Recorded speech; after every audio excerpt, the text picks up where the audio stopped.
official. Hi, I'm Jonathan. I'm a comedian. That was surprisingly easy. Let me tell you about the first time my ex called the men in white coats. Oh, I mean the crisis team.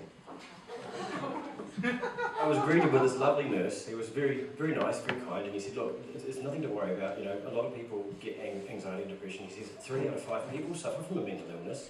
I said, what? Did the other 2 enjoy it?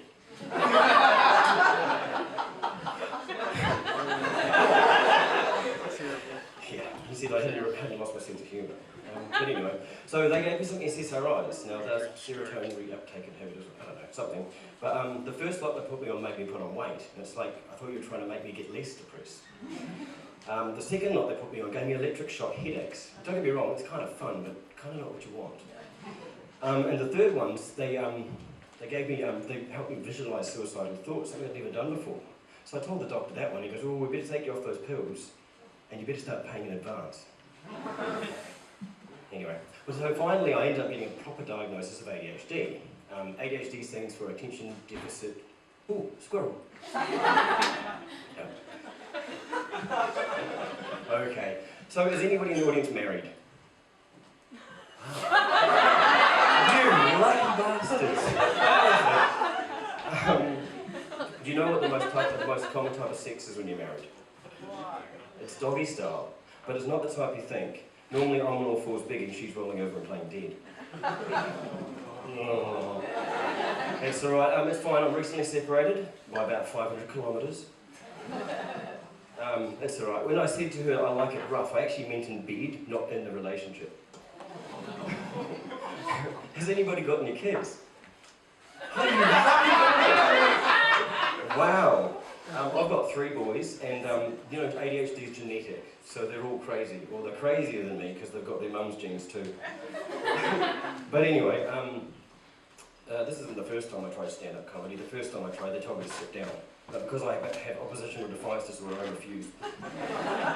So anyway, my 3 boys, they're interesting. They're interesting characters. The first one, he likes sweet food, and he likes to play solitary, and you know, he's quite a bit of a loner. The second one likes savoury food, and he likes to be the centre of the crowd and stuff like that. The third one's kind of a healthy mix of both. What's quite interesting is Connor, the oldest one, he'll try and do something, you know, like jump up on the table or, you know, steal food out of the fridge or whatever, and you'll stop him. And then Caden, the second one, he'll do the same thing and you'll stop him. And you'll turn your back for 2 seconds and Lennox would have done it. Got to watch that one. But anyway, the 2 oldest ones, Connor and Caden, were playing on a trampoline at one stage, and they had a box, you know, just a cardboard box. And I thought, oh, that's perfectly safe, I'll go and have a cone. I came back out later, and Connor's got the tape from the box, and he's got it wrapped around Caden's neck, and he's strangling him with it. And I'm like, Connor, you don't want to strangle your brother. And he's like, I'm like, Connor, you don't want to strangle your brother. And I says to him, so why are you strangling him anyway? And he's like, it'd make less mess.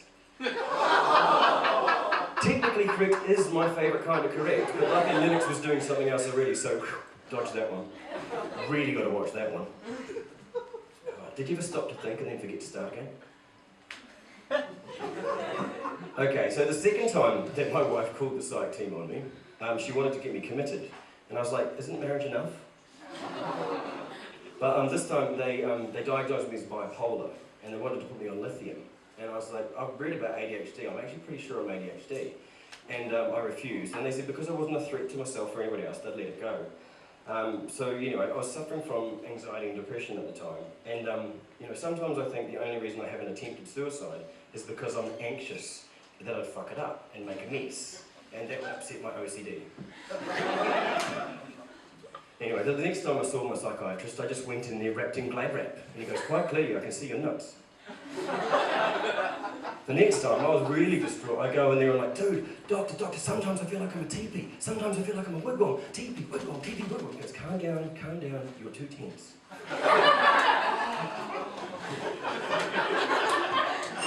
Sorry, this is getting a bit too deep. So how about some politics? Who likes politics? Oh, woo, one person, political student, right. Politics derives from the Latin word poly, meaning many, and ticks, meaning blood-sucking parasites. Just ask Australia. So who's seen Peppa Pig? Fuck Peppa Pig. She's a bitch, man. She is just the most sport little bitch ever. I'm sorry, I just really... And like, Daddy Pig is a buffoon, and Mummy Pig is like on Valium or something. The only one who I actually like in that whole entire show is Miss Rabbit. Not Mrs. Rabbit, because she just sits home cooking up babies, but Miss Rabbit. Because she's like the helicopter pilot and, you know, the school teacher. She does everything. Is there anything she can't do?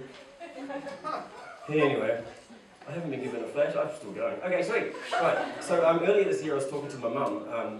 Unfortunately, my elderly uncle, he's in his 80s, he was not long for this world. So I called my mum and said, oh, he's got a few days left to live. And she goes, oh, better send him a card. I said, I don't think it'll help. And then I thought, hang on a minute, there's a market that John Sands hasn't actually cornered yet. What about greeting cards for people on their way out? So I was thinking, sorry to see you go, can I have your card? Commiserations, old chap? Or my favourite, fuck.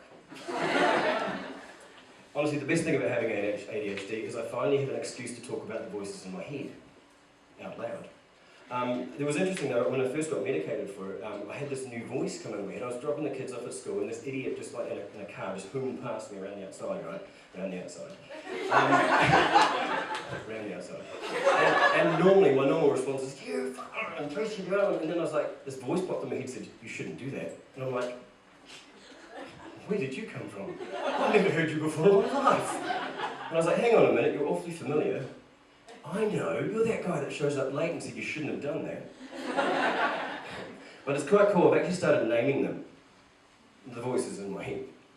Because, you know, when I got my diagnosis of bipolar, because I'm still in two minds about that one, I decided there was actually at least 7. So there's Alpha, he's the one who thinks he's funny and gets up on stage in front of you lot. Bravo's the strong, silent type. Charlie, well, he's an addict. Delta is just, he's just pointing. Echo likes the sound of his own voice. Foxtrot's an amazing dancer. And Golf is just out on a course somewhere.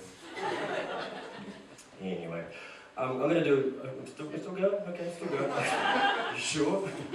Okay, I've got a joke. I was watching the news the other day. Could you guys watch the news? I try not to watch the news, it's pointless, but I do like the weather, you know, because, you know, you've got to at least find something positive to look for and watch them get it wrong. But anyway, I think politicians and weathermen are the only people that can be consistently wrong and still have a job. But anyway, so the weather, I was looking at the North Island, and it got me thinking about those stories I read when I was a kid about Maui fishing up the North Island. I was like, you know, there's something to that. Look at the North Island, it actually looks like a fish. Like, not a fish, one of those majestic sea flap-flaps. Steve Irwin hates them, what are they? Stingrays, right, yeah, anyway. But I was looking at it and going, well, you know, te upuko o te poneki, the mouth of the fish, is obviously Wellington, and that makes sense because all the politicians are like this. And I'm from Gisborne up the coast, that's where my wife is, 500 k's away, luckily. And I was looking at that, and I was looking at Taranaki, and I was looking at them going, they actually look like the wings of the majestic sea flap-flap, you know? And then there's like the thing at the end, the tail, and the coromandel was clearly the stinger. But the thing that really clinched it for me is Auckland is right about where we expect the arsehole to be. Thank you very much, guys. Have enjoyed it.